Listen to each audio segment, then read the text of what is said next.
ইউনূস আলাইহিস সালামের কওম গুনাহগার শাসনিক করনেওয়ালা বেদাত করনেওয়ালা গুনাহ কবিরা করনেওয়ালা এরা যখন আল্লাহর কাছে তওবা করেছে আল্লাহ তাআলা তার তওবারে মাফ করিয়া দিয়েছেন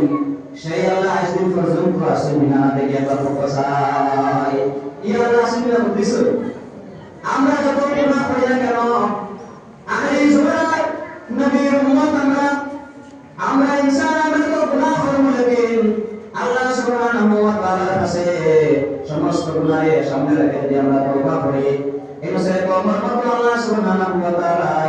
আমরা জিন্দেগির সমস্ত গুনাহ মাফ করে দেয় সুবহানাল্লাহ আমরা তওবা করা লাগবো ওরা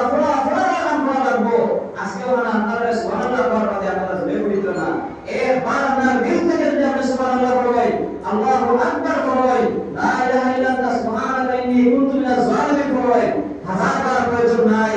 একবার দিল থেকে যদি পড়লে আল্লাহ কবুল করে দেয় দুনিয়া আখিরাত আল্লাহ সফল হয়ে যাবে সুবহানাল্লাহ আমার সুবহানাল্লাহ বলতে এই কলিমা পড়বার কি গুরুত্ব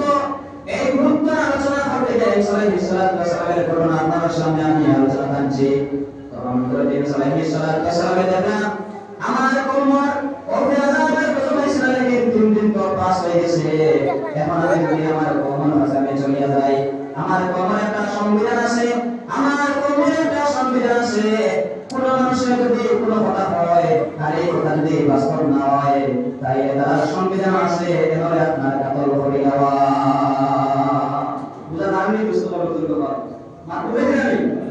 তাছাড়া বেঁচে যায় গিয়া হযরত মুসা আলাইহিস সালামের কওমের সংবিধান কিনা বলে সংবিধান হলো কোনো মানুষের যদি কোনো কথা হয় তাহলে এটা বাস্তব হইতে লাগবে যদি বাস্তব না হয় মিথ্যা প্রতিপন্ন হয় তাহলে সেই মানুষই আপনার সাজার জাযা হিসাবে আপনার কাতল করা হয়ে যায় হত্যা করা হয়ে যায় হযরত মুসা আলাইহিস সালামে দূর থেকে কিয়ামত পর্যন্ত এই কথা আমার কওমের উপরে 3 দিনের ভিতরে আযাবের বোঝা হইছে না এতই আমি যে কথা হইয়া ইসলাম সেই কথা মিথ্যা প্রতিপন্ন হয়ে গেছে এখন আমি যদি আমার কওমের ভিতরে আমি যাই তাই তারা মানে মিথ্যা সেই প্রশ্ন করি আমার কাতল করব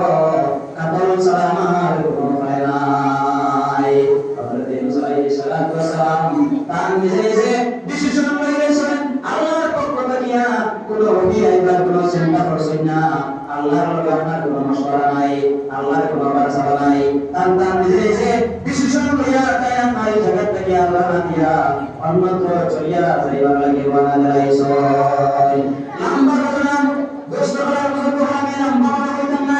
সংক্ষিপ্ত আমার বলার যখন রানা দিছেন প্রতিমধ্যে আপনার সাগর নদী পার হইতে লাগে জাহাজের মধ্যে বিষয় এমন একটা অবস্থা জাহাজের মধ্যে হয়েছে দেখা গেছে একজন মানুষ যদি সেই জাহাজ থেকে পার হয় না সমান হয় না তাইলে সমস্ত জাহাজের মানুষ ডুবিয়া মারা যাইবা এখন খারে বলা নিয়তো আইলো সামনে বলা নিয়তো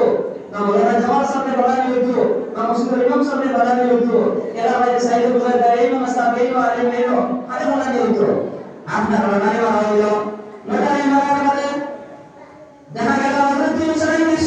সালামের নাম আপনার উঠেছে হযরত মুসার সম্মুখে যখন যাওয়া হইলো